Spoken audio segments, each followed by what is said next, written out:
홍준표 대구시장 바로 만납니다. 시장님 어서 오십시오. 예. 안녕하세요. 역기성이었습니다. 역기성. 안녕하십니까. 그게 설날이 돼가지고 예.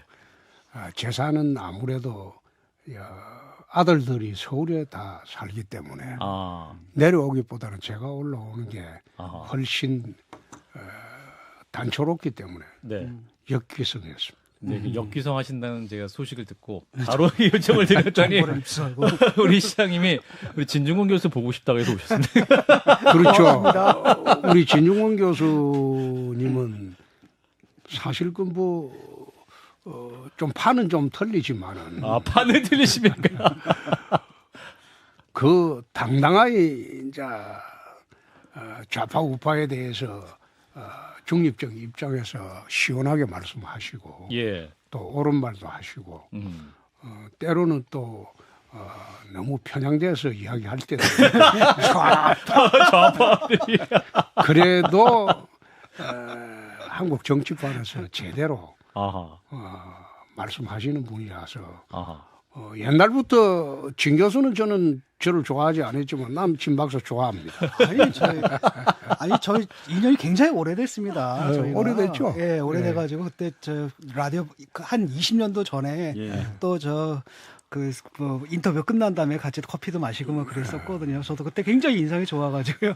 예. 다른 정치인 같지 않다. 왜냐하면 이게 다 화통해가지고 그렇죠. 속내까지 다 들을 수 있고 그래서 너무 좋았다. 이렇게 저희가 말하고 다녔었습니다. 예, 대선 후 그 대구시장 되신 다음에 그 라디오 시사 프로그램 스튜디오 출연은 처음이신 거잖아요. 방송 일체 안 하셨는데.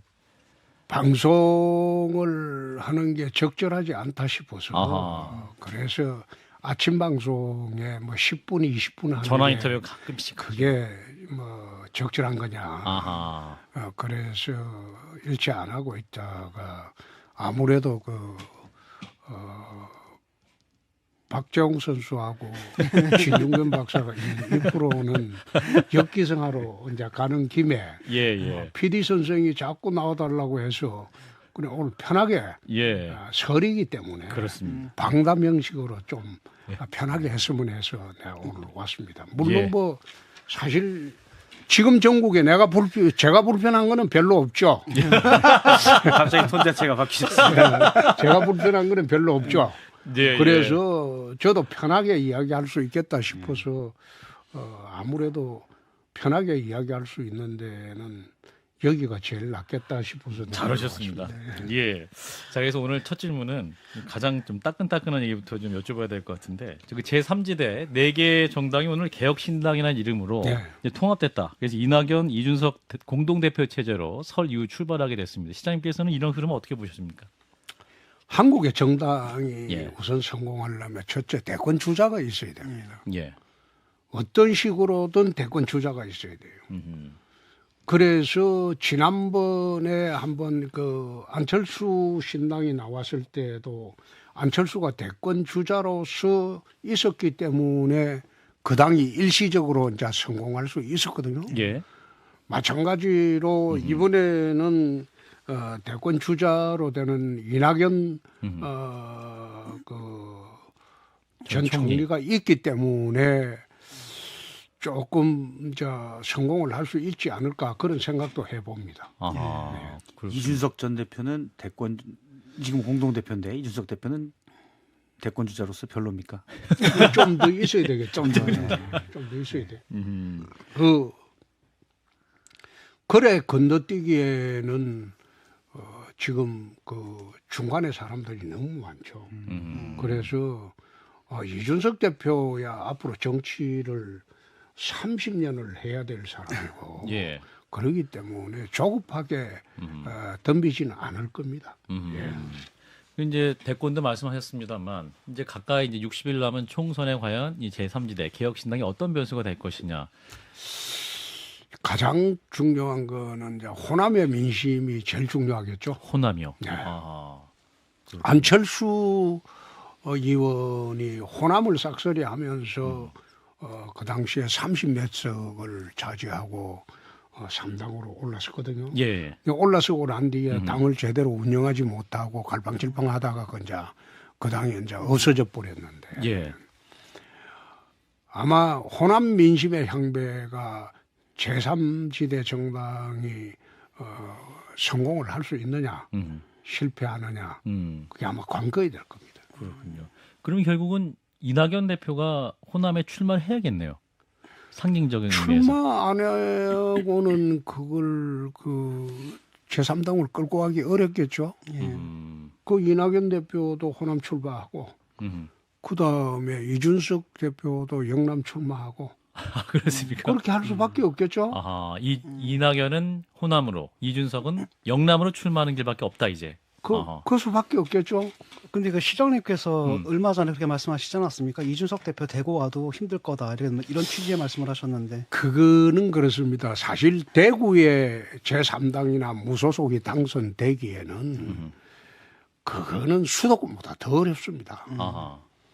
대구나 경북이나 이쪽의 TK 지역은 우리 당이 수도권에서 고전한다고 하면 거의 사람을 보지 않습니다. 그냥 번호만 보면 찍어줍니다. 아, 사람 안 보고 그냥 번호만 보고 찍기 때문에. 그렇습니다. 예. 지난번 20대 총선 때인가 20대죠 아마. 예. 지난번 21대. 21대 총선 21대. 때 제가 황교안 대표한테 예. 이리저리 쫓겨다니다가 LA 대구 가서 한번 해보자. 하고 28일 전에 갔거든요. 예. 28일 전에 갔는데 그때 살아남은 것만 해도 기적 같은 일입니다. 그 당시에. 그때 무소속으로 나오셨죠. 나갔죠. 그 예. 공천을 내 고향 가서 한번 해볼게. 그래 안 된다. 그럼 양산 가서 김두관이하고 한번 해볼게. 그게 맞아요. 가라고 해놓고 나중에 또 기억납니다. 잘라보니까. 예. 무소속으로 가셨죠. 그래서 할 수 없어가지고 메시지 선거를 하려면 대도시 아니면 안 되거든요. 예. 시골은 메시지 선거가 안 돼요. 아하. 시골은 이게 전부 조직으로 파고들어야 되기 때문에 아. 그건 선거 자체가 안 돼요. 음. 그러니까 메시지 선거를 하려면 대도시로 가야 돼요. 음. 그래서 대구로 가서 대구의 12개 선거구 중에서 11개 선거구는 제가 데리고 있던 국회의원들이 다시 출마하는 데예요. 아하. 그래서 수성 얼마는 조영 의원이 수성 갑으로 가버리는 예. 바람에 그 공석이 돼버렸어요, 현역이. 그래서 이제 현역 수성 얼로 내가 가서 대구에서 초중고등학교 나와도 수성 모셔는 그때 처음 가봤습니다. 아. 그래 가서 이제 그 28일 만에 하셔서. 무소속으로 되긴 됐지만은 사실 저 같은 경우는 대구에서 연고가 있기 때문에 그렇죠.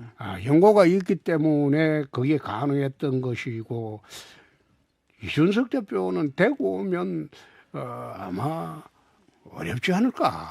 근데 다른 한편으로는 사실 이준석 대표도 사실 더 이상 젊은 편은 아니거든요. 근데 이번에 또 다시 의원의 원내 입성을 못할 경우에는 그 정치적 생명이 굉장히 힘들기 때문에 차라리 그럴 바에는 차라리 비례대표 쪽으로 가는 게 낫지 않나 이런 생각도 좀 한편은 들거든요. 저는 그 이야기를 이준석 대표하고 이제 창당하고 나가고 난 뒤에는 예. 통화를 안 했어요. 그 전까지는 이제 자주 이제 국민의힘에 있을 전화를, 때는 통화 많이 하셨군요. 왔다 갔다 하고 했는데 예. 이 대표한테 내가 그런 이야기를 한 적이 있어요. 자네가 3번 떨어졌다. 총선에서. 이번에 떨어지면 그 의회도 못 들어가면 정치 낭인이 된다. 아. 지역구는 대한민국 어디에도 가도 내가 보건대는 네가 될 데가 없다. 그래서 비례대표 나가거라. 아. 연동형 비례대표 저거 못 바꿀 거다. 그러면 자네 당에서 아마 7, 8석은 차지할 수 있을 거다. 그 비례대표로 나가라고 내가 그래 권유를 하긴 했습니다. 아하. 근데 마지막에는 어떻게 할지는 모르겠습니다만은 지금 제3시대가 됐으면 이낙연 대표도 호남이 출마해야 되고 광주 출마하든지 해야 되고 예. 그 다음에 이준석 대표도 대구 출마해야 되겠죠. 아하. 그렇게 해가지고 제3지대 부음을 일으키려고 생각을 해야지. 그렇지 않고 두 사람이 출마를 안 하든지 또 비례대표로 숨어버리면 제3지대 탄력받기 어려울걸요. 그렇군요. 그래서 동서에서 둘이 같이 공격을 해야 된다. 이런 말씀이네요. 네, 박 앞서 실장님. 말씀하실 때 이제 호남에 호남 민심을 얼마나 얻느냐가 제3당의 지금 개혁신당의 관건이라고 하셨는데 지금 사실 여권이든 야권이든 이 나온 삼지대가 누구 편이냐? 그러니까 국민의힘 표를 나눠 먹을 것이냐, 민주당 표를 나눠 먹을 것이냐. 물론 양쪽을 나눠 먹겠지만 어디를 더 나눠 먹을 것이냐가 관심이거든요. 근데 지금 시장님이 보시기에는 민주당 표를 더 나눠 먹을 걸로 보십니까? 지지율은 그렇지 사실 않죠. 이준석 신당의 지지율은 사실 국민의힘 지지층에서 좀 더 나오거든요. 그거는 이준석 신당의 지지세가 영남에도 제법 있어요. 예. 그렇죠. 대구에도 이준석 신당 지지하는 분들이 통계 수치로 여론조사 수치로 보면 15% 가량 나와요. TK에서도. 예. 그러니까 나는 비례대표로는 성공할 수 있겠다. 아하. 그래 본 거죠. 예. 연동형 선거제도를 지금 채택을 하면 제3신당이 훨씬 유리한 구도가 돼버리거든요. 그래서 이준석 대표한테 지역구보다 예. 비례대표를 가는 게 옳지 않겠나. 그래 했는데 지금 저렇게 합당이 돼버리면 비례대표 갈 수가 없을 거예요. 합당이 개인의 됐으니까. 문제가 아니거든요. 아하. 개인의 문제인 같으면 입성을 해야 되지만은 예. 나는 그걸 요즘은 한국 정치를 꼭 국회에 가야 되느냐. 아하. 나는 여보건데 연 대통령 국회 안 가도 대통령이 되는 시대가 됐거든요. 뭐 하려고 그 국회 가서 고생해가지고 대통령 되려고 하느냐. 아. 국회 안 가도 대통령 돼버리잖아요. 예. 그런 시대가 돼버렸는데. 음. 그래서 이준석 대표도 아마 생각이 아마 바뀌지 않을까. 그렇군요. 사실 뭐 이재명 대표도 대선 후보일 때 무선이죠. 영선이었죠. 영선. 그렇죠. 그래요. 그 지금은 옛날하고 달라서 여의도를 거치지 않아도 대통령이 갈 수 있는 시대가 돼버렸기 때문에 예. 총선에 출마해서 국회의원 되는 거는 그리 중요한 문제가 아니죠. 예. 자, 개혁신당 얘기 여기서 마무리하고요. 최근에 우리 홍준표 시장님이 SNS에 가장 많이 포스팅한 주제로 넘어가 보겠습니다. 축구 얘기인데요. 시장님이 이렇게 축구를 열심히 보시는지 몰랐습니다.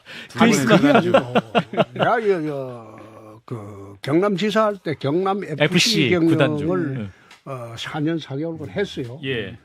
그리고 대구 시장 하면서 또 대구 FC에 내가 구단주입니다. 맞아요. 네. 구단주를 지금 경남 FC 구단주도 해봤고 대구 FC 구단주를 하고 있는데 예. 구단주를 하면 축구에 관심을 안 가질 수가 없어요.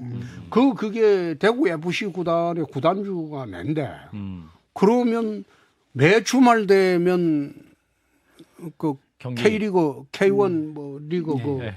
경기하잖아요. 예. 거기에 관심을 안 가질 수가 없어요. 선수마다. 아하.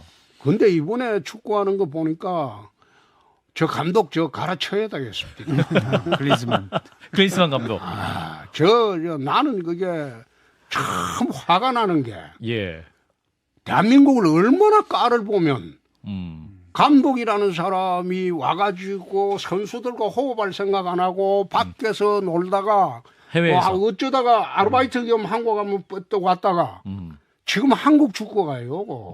선수들이 세계적인 선수들이 있어요. 그럼요. 예, 맞습니다. 옛날하고 달라요. 예.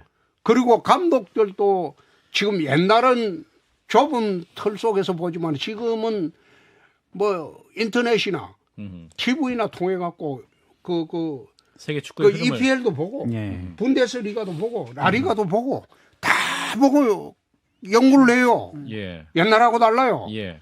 그런데 국내파 감독들이 얼마나 많은데 유능한 사람들이 저거 듣도 못하고 참 들어보기는 했겠지. 선수로서는 탁월할지 모르나 스타 플레이어였죠.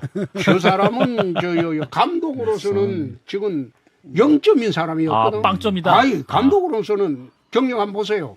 그렇죠. 독일 대표팀 감독할 때 어떻게 했는지, 자기가 프로팀 맡아가지고 어떻게 했는지. 맞습니다. 감독으로서는 전혀 능력이 안 되는 사람 처음 데리고 올 때도 이상하다.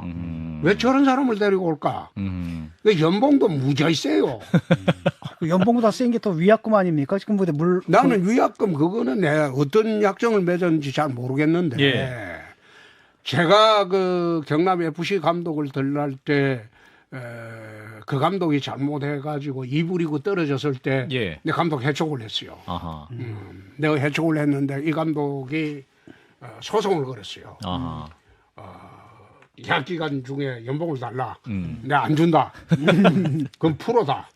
프로는 성적이 성적이 안 나쁘면 주면 안 무조건 해촉하는 거다. 그럼 프로 감독이다. 프로는 그렇게 하는 것이 프로다. 그래갖고 안 줬는데 소송해서 우리가 이겼어요. 아하. 안 줬어요. 난 그거 생각하고 무슨 위약금이냐. 성적 나쁘고 감독이 무능하면 자르는 게 당연한 거지. 예. 그게 프로지. 아마추어하고 다른. 감독에 무슨 인기가 있어요. 정당의 대표가 인기가 있습니까? 없습니다. 잘못하면 잘리는 거지.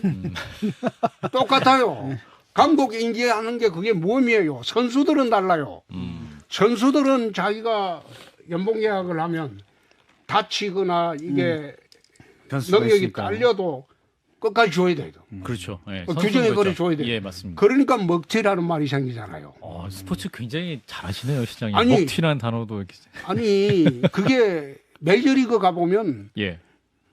그거 뭐 100억대 먹튀가 한두 명이 아니잖아요. 그렇습니다. 매년. 예. 그런데 내가 감독이 먹튀가 있다는 것도 나 이번에 뭐 이면 약정이 어떻게 되는지 모르지만 그거 뭐 축구협회장이 그 돈 물어내야지. 그걸 대한축구협회에 돈 물어내는 거지. 위약금이 만약 했다면 축구협회장이 잘못했기 때문에 예. 협회장이 사비로 물어내야지. 정명근 회장 사비로 사비로 물어내야지. 예. 그걸 왜 대한축구협회에 물어내게 해요? 시장님이 굉장히 아니 한국인 비판적으로. 감독이라고 한다면은 뭐 좀 떠오르는 이름들이 있습니까? 예를 들어 구단 아니, 경력이 뭐, 있으시니까. 감독 그거야 대한축구협회에서 하겠죠. 하겠지만은 내가 뭐 대강 뭐 박항서도 있고 박항서, 있고 황선홍. 뭐 조광래도 있고 조광래. 뭐 많이 보셨네. 많다. 그 이야기했는데 그 사람들이 옛날하고 달랐어요. 지금은 이분들이 옛날에는 우리 축구만 좁은 그 우물 안에 깨구리처럼 그렇죠, 많았는데 지금은 그렇지 않아요. 예. 뭐 EPL 경기 뭐 그 다음에 뭐 분데스리가 라리가 이게 예. 매일같이 지금 스포츠 TV에 나오잖아요. 맞습니다. 예. 하는 일이 그거 보고 전술 연구하는 거예요. 그 페이스북에 쓰신 거 보니까 뭐 예전에 구단 운영하실 때 사공 감독을 뽑아서 맡겼는데 잘하시더라. 뭐 이렇게 또 얘기. 아니 그게 이제 그 김종부라는 김종부 사람이 천재 있어요. 선수였죠. 김종부라는 사람이 그 당시에 스카우트 파동으로 맞아요. 프로에서 제대로 크지도 예. 못하고 사그러들었는데 네. 내가 그 김종부 감독이 사부 리그에서 그냥 동네 팀을 감독하는 사람이었어요. 예. 그걸 그 사람을 찾아라. 이 사람이 아마 감독 능력은 있을 것이다. 선수 때 그만이 잘했고 썸맛을 봤기 때문에 그래가지고 사부 리그에 있는 걸 그 화성인가 뭐 화성 럭카프인가 네. 그 경기도 어디에서 그 축구단에 있는 걸 화승가프. 이제 예. 우리가 모시가 와가지고 1부 2부 리그로 떨어지고 난 뒤에 그 팀을 맡겼어요. 예. 그 맡겼는데 선수하고 그게 하만에 숙소가 있었는데 숙소를 마련해주고 다 그래도 숙소에 안 들어가요. 선수단하고 같이 숙소를 같이 하면서 그 2부 리그 떨어진 팀을 1년 만에 1부 리그 2부 리그 우승해가지고 1부 리그로 올라가가지고 1부 리그에서도 최상위 그룹에 올라갔어요. 거의 준우승 가까이에요. 예. 그래가지고 그 사람이 국제적으로 인정받아가지고 김종부 감독이 지금 아마 내가 중국 프로리그의 감독으로 갔다는 이야기를 들었어요. 예. 근데 감독 능력하고 선수 당시에 유명한 능력은 달라요. 일단 뭐 크리스만을 데리고 온 건 선수의 명성만 가지고 데리고 와서 이건 올 때부터 실책이다 이렇게 보시는 거군요. 아니, 근데 데리고 올 때부터 마음에 안 들었어요. 저건 아닌데. 구단주 경력으로 쭉 조사를 한번 해보셨습니까? 불씨니까 아니었다. 처음 올 때부터 싫었다. 처음 올 때부터 저건 아닌데. 저거 아닌데. 언제 내가 감독할 썰물 상인가? 예. 자, 그래서 우리 홍 시장님이 빨리 경질을 하고 위약금은 정몽규 축구협회장이 대신 사비를 내라. 이렇게 정리하겠습니다. 자, 시장님 오셔서요. 대구 현안도 좀 여쭙고 싶습니다. 그 달빛 철도 달빛 철도 특별법이 대구와 이제 광주를 잇는 건데 그동안 이제 그 경제성 떨어진다는 이유로 국회 문턱을 넘지 못하다가 이제 지난달에 어렵게 통과가 됐습니다. 네. 자, 그게 이제 완공이 되면 1시간대로 그럼 영원함이 교류가 되는 그렇죠. 겁니까? 아, 이 완공 시기가 언제입니까, 그럼? 그게 이제 2029년도에 우리가 완공을 하려고 합니다. 2030년도까지 TK 신공항에 이제 개항을 하기 때문에. 근데 그게 이제 이번에 그 추진을 작년 7월부터 하면서 예. 수도권 논리로 경제성 논리로 굉장히 힘들었습니다. 예. 힘들었는데 이게 나라를 경영하거나 정치를 하거나 저는 제일 중요한 게 상상력이라고 봅니다. 예? 상상력이라고 보는데 상상력이 풍부하지 않은 사람이 나라를 경영하거나 정치를 할 때 나라가 어지럽고 힘들어지는 거예요. 예. TK하고 호남하고 엮는 달빛철도 같은 경우에는 지금 달빛 고속도로 광주 대구 고속도로가 한산한데 철도까지 하냐 이런 말로 이제 매도를 했거든요. 예. 그리고 왜 예타면제를 하냐 그거 하는데 수도권에 지금 얼마 전에 발표한 거 보면 GTX로 124조가 들어갑니다. 맞습니다. 그죠? 예. 예. 그럼 지방에 들어가는 건 그거는 6조가 안 돼요. 수도권은 124조를 들어가지고 또 수도권 집중화 현상은 하게 해주고 예. 지방은 늘 사회 간접 자본이 없어가지고 지방 소멸 시대가 오고 서울로 집중하는 시대가 오고 지금 우리나라 철도를 한번 보세요. 서울을 중심으로 전부 남북으로만 이어져 있어요. 동서로 가는 것도 서울 중심으로 강원도로 가는 거예요. 예. 이 동서를 뚫는 이 혈맥을 뚫는 철도는 없어요. 그 영원함이 이게 갈등 이야기하는데 갈등을 해소를 하려면 서로 왕래가 잦아야 돼요. 물리적 거리가 가까워질 수 있도록. 네. 예. 왕래가 잦아야 되는데 지리산을 갖다 경계로 두고 고속도로 그게 한 2시간 반 걸려요. 예. 그러니까 떠날 수밖에 없어요. 물류 유통이 안 돼요. 사람 유통이 안 돼요.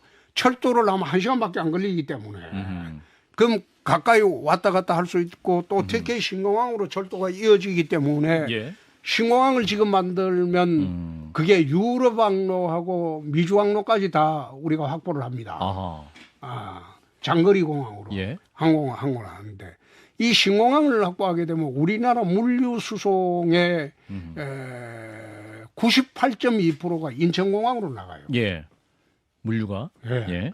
우리나라 모든 수출품의 36%는 항공으로 수출합니다. 그런데 이제 곧 이게 50%까지 올라갈 거예요. 예. 첨단 산업 제품들 수출 비중이 높아지기 때문에. 예. 그러면 이게 모든 제품이 98.2%가 인천공항으로 나가는데 수도권이 이남으로 첨단 산업이 내려올 수가 없어요. 물류 비용 때문에. 그리고 인재를 확보를 못해요. 아하. 인력을. 예. 그러니까 국토균형발전이라는 건 아예 생각을 하지 말아야 돼요. 이게 집중화가 계속되면. 예. 그래서 남북권 신공항도 하나 만들어가지고 남부에 있는 모든 중남부권에 있는 물류는 특히 신공항 쪽으로 해서 해외로 나가게 하자. 그렇게 되면 국토균형발전이 되고 또 중남부권에서 서울로 안 와도 예. 거기에 이제 지역 인재들도 일할 수 있고. 인재들도 많이 하게 되고 또 기업들도 수도권에 지금 용인 같은 데 한 가보시면 그게 SK가 반도체 투자를 하기로 했지 않습니까? 예. 용인에. 그 평당 1,000만 원이 넘어요. 음. 그런데 달빛철도를 하게 되면 철도 가는 그 수송로 옆에 거기에 그 첨단 산업단지를 예. 만들면 인력은 광주에서 공급하고 대구에서 공급하고 그 30분 거리밖에 안 되니까. 예.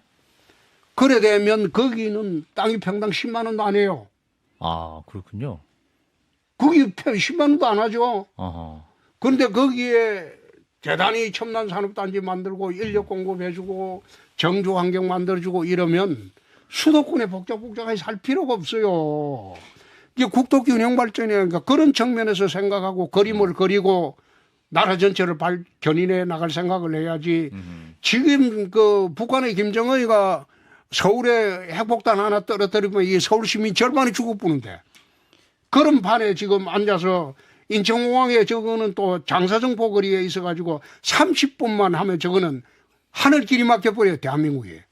지난번에 그 무인기 하나 뜨니까 48분간 이착륙이 금지돼 버리잖아요. 예. 그런 판에 왜 거기에 위험 부담을 많이 안게 하느냐 이 말이에요. 이게 국토 운영 발전을 위해서 지금 공항을 만들 때도 옛날처럼 뭐 고추 말리는 공항 그런 식으로 하지 말자는 거지. 이제 무안 국제공항인데 지금 말씀하신 게 무안을 하려면 예. 무안의 활주로도 국제적으로 만들고 예. 그 옆에 기업 유치를 할 수 있도록 해줘야 돼요. 예. 해줘야 그러니까 되고 사실 그런 얘기들이 있거든요. 말씀하신 대로 이제 GTX나 철도 연장하는 게 134조가 들어가는데 민간 지원 포함해서 그런데 그것도 좀 잘못됐다고 하는데 지금 시장님 말씀대로 포기하면서 왜 지방을 안 하냐 이런 얘기는 또 통하는데 그게 뭐 이제 달빛 철도가 6조에서 11조 정도 들 거다라고 하는데 6조 그래. 복선으로 하면 이제 11조가 들어가죠. 복선으로 하면 11조 그렇죠. 근데 사실은 이런 SOC도 중요하지만 예를 들어서 10조 정도의 예산이면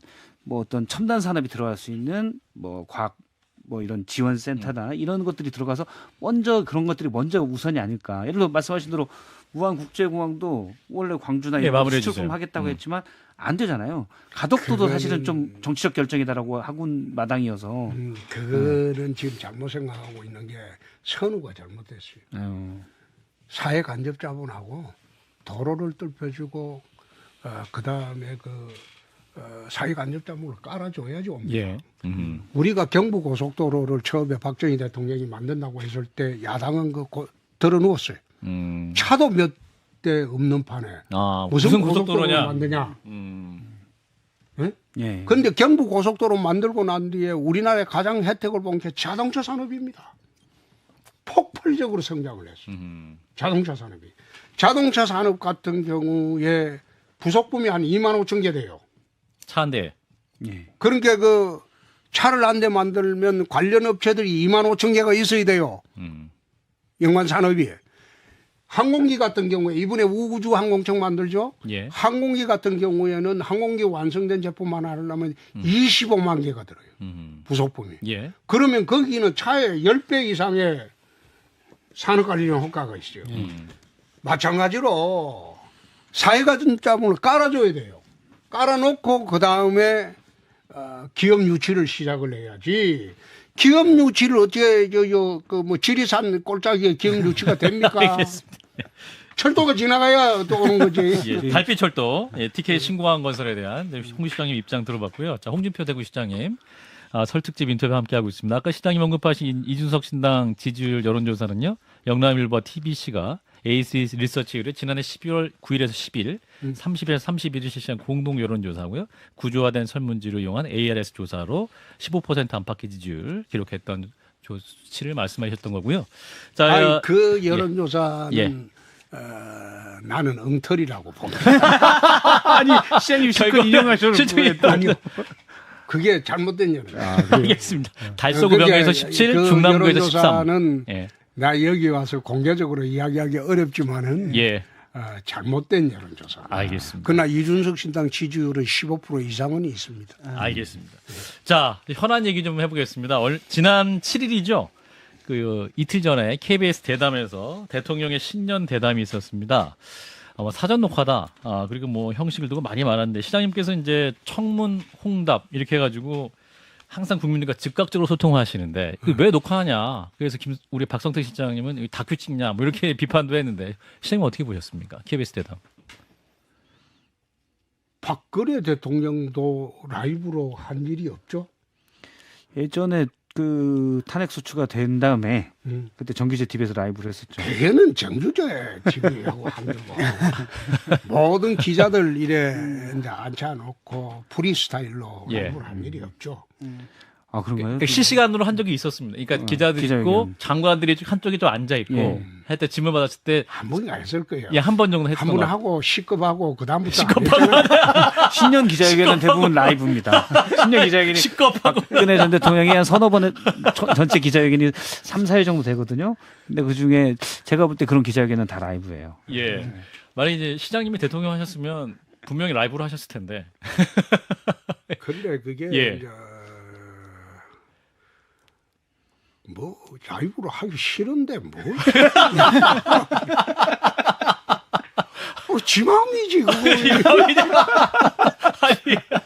아니 왜 대통령이 두렵습니까? 할 말 하지 못하시고. 아니 나 할 말하죠. 예. 아, 그런데 본인 생각이다. 그런데 대통령의 본인한테 그거 맡겨야죠. 예, 본인이 뭐 라이브 하기 싫다면 그럴 수 있는 것이다. 예. 나 40년 공직 생활하면서 예. 내가 겁낸 일이 없어요. 예. 검사할 때나 그럼 저희가 알죠. 정치할 때나 누구 겁낸 일이 없는데 예, 예. 나 보기는 좀 딱하죠. 아. 딱하지만 하기 싫다는데 어떻게 하기 싫다는데 왜 강요를 해요. 그래서 이제 녹화해서 100편 녹화해서 이제 미니 다큐 형식으로 봤는데 난 그 보질 못했어요. 아, 못 보셨어요? 그냥 보도 나온 것만 봤어요. 아, 클립 짧은 영상 네? 정도. 아니 그 영상을 못 텍스트로. 보준 게 아니고 예. 그냥 그 기사 나온 것만 봤어요. 아, 그렇구나. 그래서 그 가장 핵심했던 건 이제 김건희 여사의 명품백 수수 논란에 대한 대통령 입장 표명이었는데 대통령이 이렇게 얘기를 했습니다. 김 여사가 매정하게 끊지 못한 게 문제다. 그 아쉬운 부분이 있다. 이게 어떤 명확한 사과나 어떤 어떤 그런 표현이 없었기 때문에 여권에서도 아쉽습니다라는 입장이 많이 나왔거든요. 시장님은 어떻게 나는 들으셨습니까? 참 그런 생각이에요. 예. 우리나라 퍼스트 레이디의 법적 지위에 관한 법률이 없어요.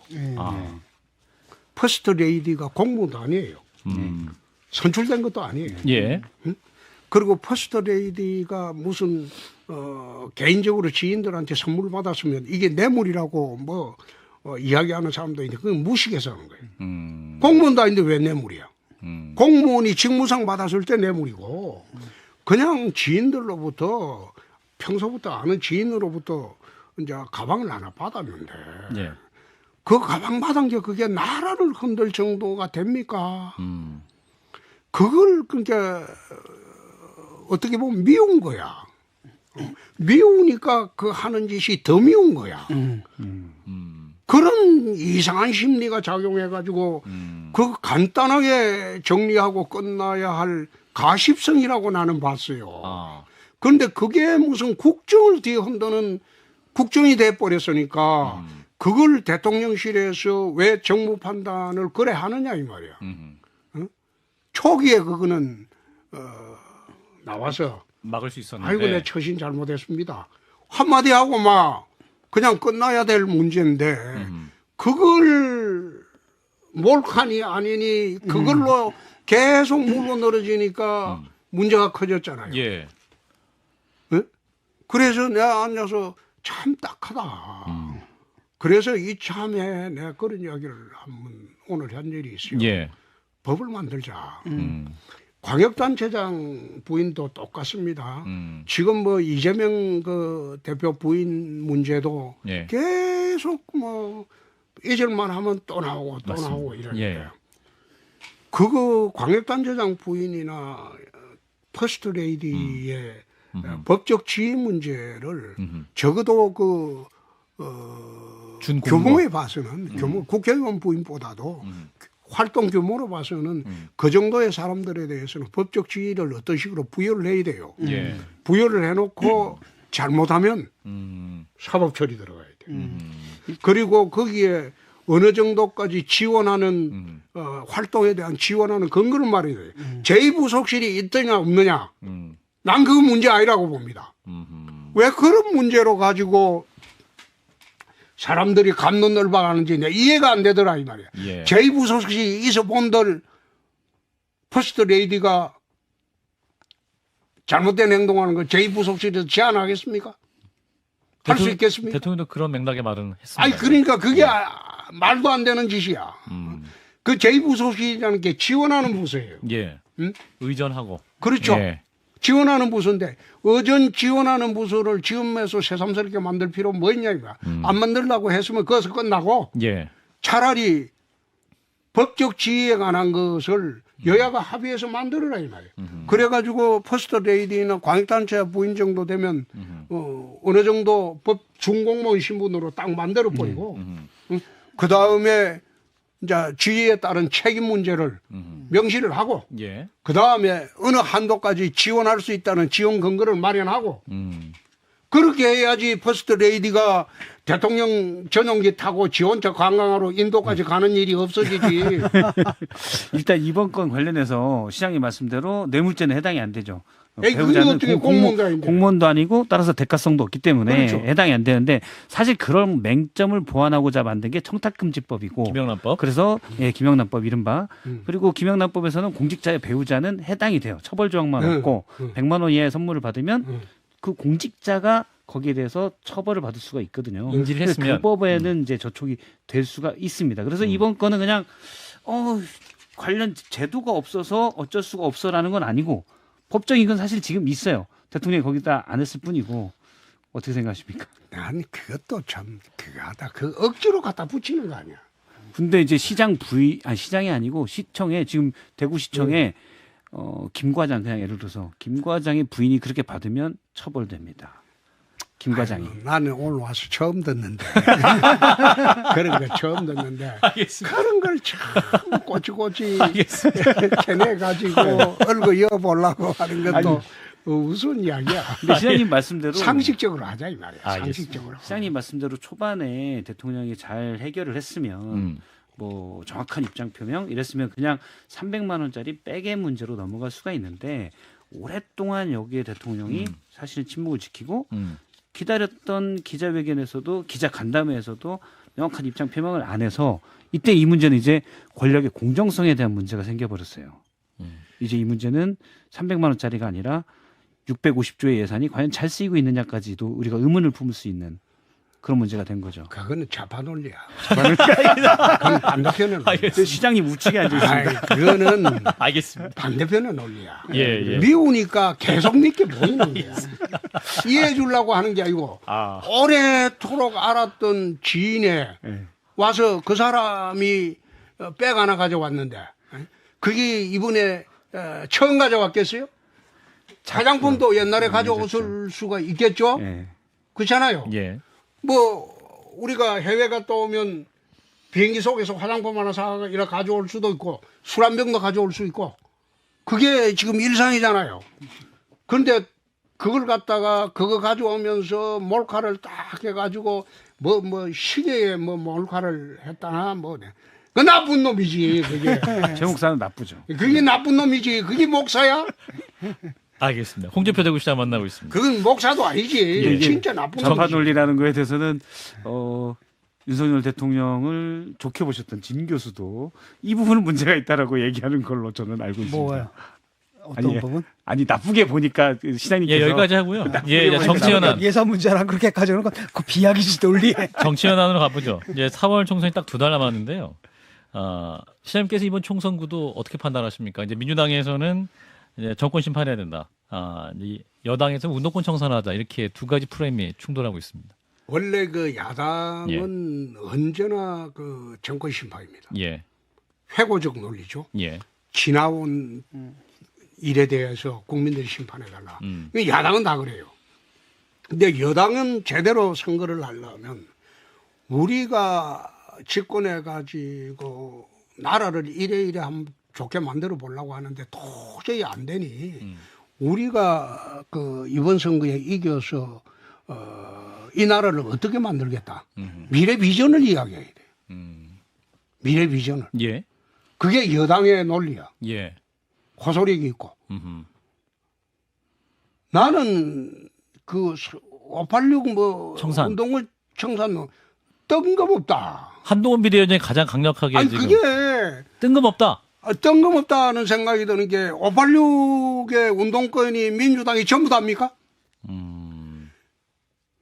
이재명 대표가 586 운동권입니까? 이재명 대표는 운동권 아니에요. 아니죠. 예? 운동권 아니라고. 예, 그렇죠. 운동권에 신세 맞았지 지는 운동권도 아니야. 그런데 그게 누굴 심판하자는 거야. 난 그거 보면서 또 쫙 떠오른 게 저 임종석이 심판. 임종석 한 명만 심판하다는 논리밖에 안 된다. 그러니까 이 뜬금없는 논리다 이 말이야. 뜬금없는 논리인데 왜 그런 논리가 나왔는지 난 이해가 안 돼요. 아하. 어? 그게 여당이 할 일은 국민들을 안심시키고 불안한 국민들을 안고 가는 그렇죠. 그 미래 비전을 제시하고 우리가 하면 이래 해갖고 앞으로 잘하겠습니다. 여태는 의석수가 모자라서 이랬는데 예. 우리 앞으로 이런 비전을 제시하고 이렇게 나가야 돼. 그게 여당 선거지. 무슨 저기서 정권 심판론 이야기한다고 해서 이쪽에 그 한 줌도 안 되는 586 운동권 심판론을 그게 메인 그 아젠다. 대제로 예, 들고 프레임으로. 나오는 자체가 내가 이거 보면서 저 뜬금없다. 저 임종석이 하나 심판하려고 저러냐. 난 그런 생각을 했어요. 그렇군요. 연대가 만들어졌잖아요. 이렇게 민주당 내 친명계하고 586. 정청래 의원 심판하려고 여당이 그러면 어떤 구도로 총선 끌어야 할지 이제 시장님께서는 그러면 이제 미래에 대한 불안 뭐 이 부분을 만져야 된다고 하시는데 그럼 지금 우리 국민들이 어떤 부분에 가장 큰 불안을 느끼고 그 부분에 대해서 어떤 처방을 내려야 할지. 사실 제일 중요한 게 경제죠. 경제. 경제고 두 번째가 선거를 경제가 좌우하는 거. 두 번째는 이제 북핵 문제죠. 아하. 안보 문제죠. 그 두 개 하고 그건 세 번째로 하면 자 외교 문제가 되겠죠.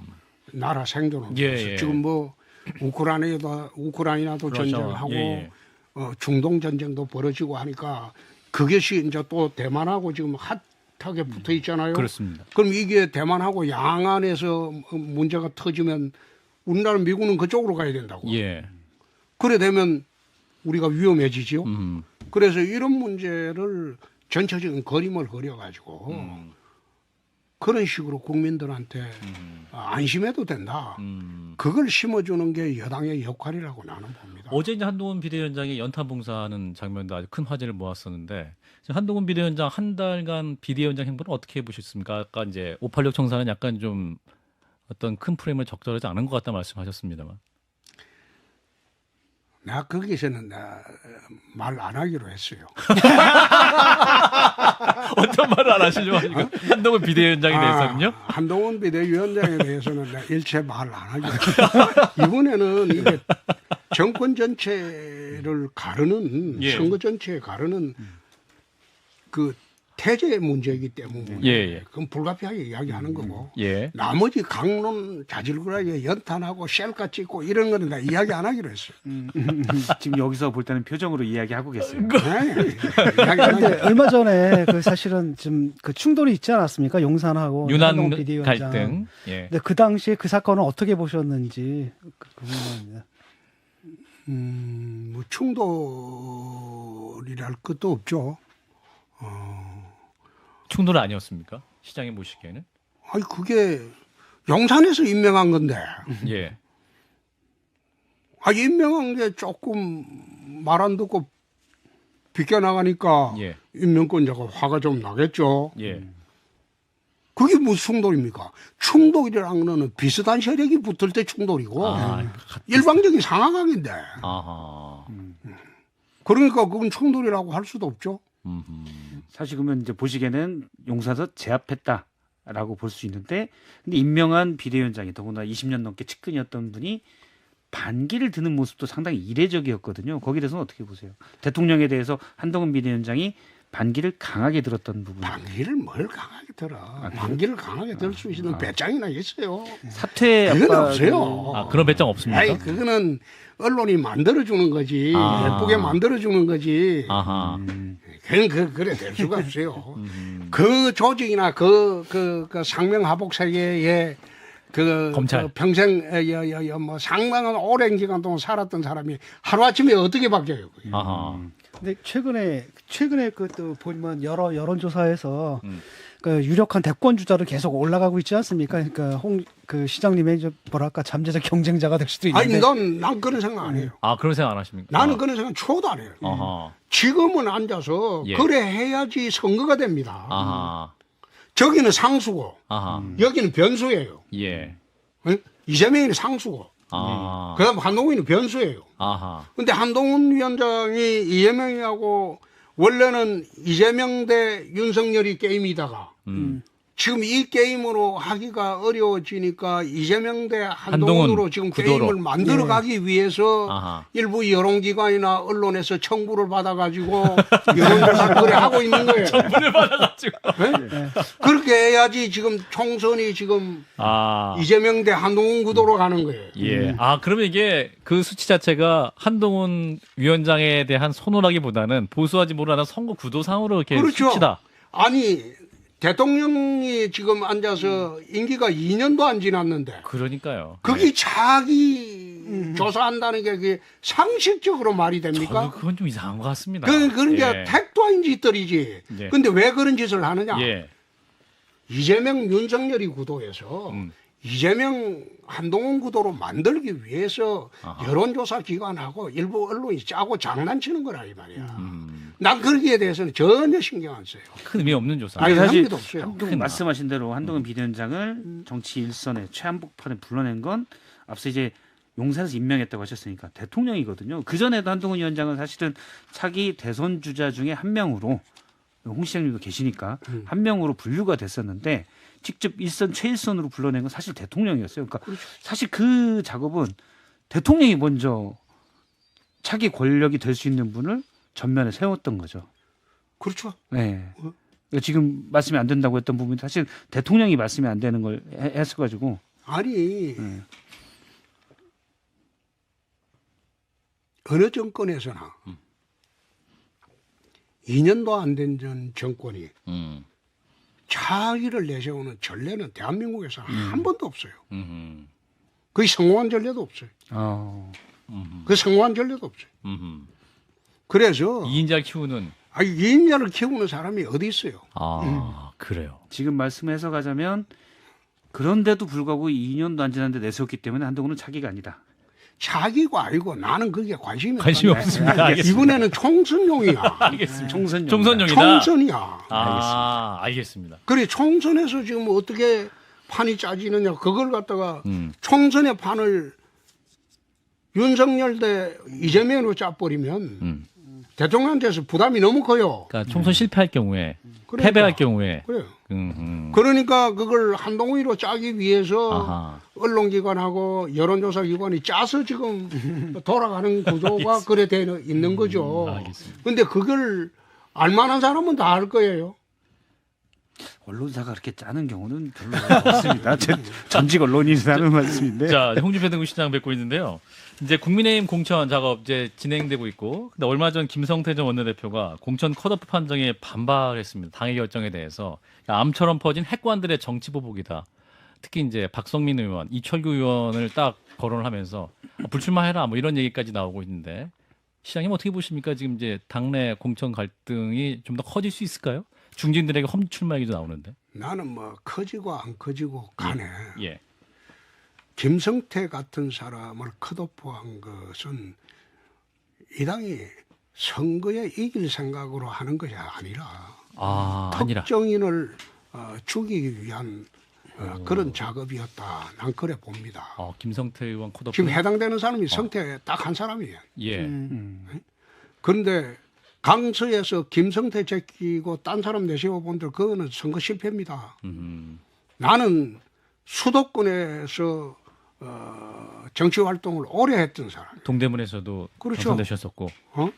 예. 수도권에서 내 사선했던 사람. 예. 그런데 수도권 선거는 동북부에 17개 선거고 그 8개 구청이 있거든요. 예. 그다음에 서북부에 은평하고 서남부 그다음에 강남거예요. 근데 거기에 주축이 되는 사람이 있어야 돼요. 예. 내가 동대문에 있을 때는 동북부 17개 선거구를 내가 같이 주축이 돼서 선거를 도와주셨군요. 끌고 갔어요. 아하. 서북부에는 이재호가 끌고 갔고 그런 식으로 전부 분담이 돼 있어요. 그런데 거기에 그 서남부에 지금 주축이 되는 게 김성태입니다. 김성태 의원인데. 유일하게. 아하. 지금 그 원외 지구당 중에서 제대로 지금 한번 해볼 만한 사람은 성동갑에 그 얼마 전에 그만둔 그 누굽니까? 지상욱 지상욱이 전 아. 예. 가장 탄탄한 지상욱이가 중국. 항복해 버렸어요. 아하. 불출마 선언했죠. 네. 불출마 선언했어요. 예. 왜 불출마 선언했겠습니까? 황교안 때보다 분위기가 더 나빠서 나 못 나가겠다는 거 아니에요. 나가본들 떨어진다니. 황교안 때보다 분위기 더 안 좋다. 더 나쁘다. 아하. 지금 말씀 자기가 돌아다니보고 하니까. 아하. 그런데 이게 오히려 당에서는 그 인재 하나를 이기는 선거를 하기 위해서 한 사람 한 사람 모아야 되는데 투쟁력 있는 사람을. 그 김성태 같은 사람이 밑바닥에서 바닥을 기면서 선거운동하는 사람이에요. 민심을 예. 이제 당사에서 가장 최근에 그 리얼미터 일부 조사에서도 수치를 성태가 말씀하셔야 이기는 걸로 나와요. 예, 알겠습니다. 예. 그래 나오는데도 그걸 굳이 한 사람을 특정해서 아하. 그 규칙 만들고 잘라버리는 거.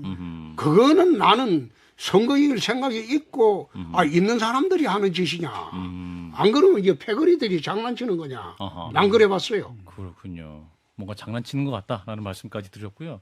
이제 시장님을 보내드리기 한 40초 남아가지고 마지막으로 이제 설 앞둔 우리 국민들께 한 말씀 인사드리시고 마무리하겠습니다. 오랜만에 나오셨는데. 그냥 조용히 있다가 가려고 했는데 좀 흥분을 하고 좀 목소리가 컸습니다. 그런데 어려우시더라도 대한민국은 망하지 않습니다. 그거는 워낙 이 나라가 정치가 개파이더라도 예. 시스템이 잘 돼 있어요. 관료 시스템, 그다음 경제 시스템, 정치 시스템 잘 돼 있기 때문에 일부 정치가 개파이더라도 예. 나라는 흔들리지 않습니다. 설날 편하게 보내시기 바랍니다. 예. 또 이게 서울 올라오셔서 저희 방송 나와주신 우리 홍준표 대구시장님께도 감사의 말씀드립니다. 새해 복 많이 받으십시오. 고맙습니다. 고맙습니다.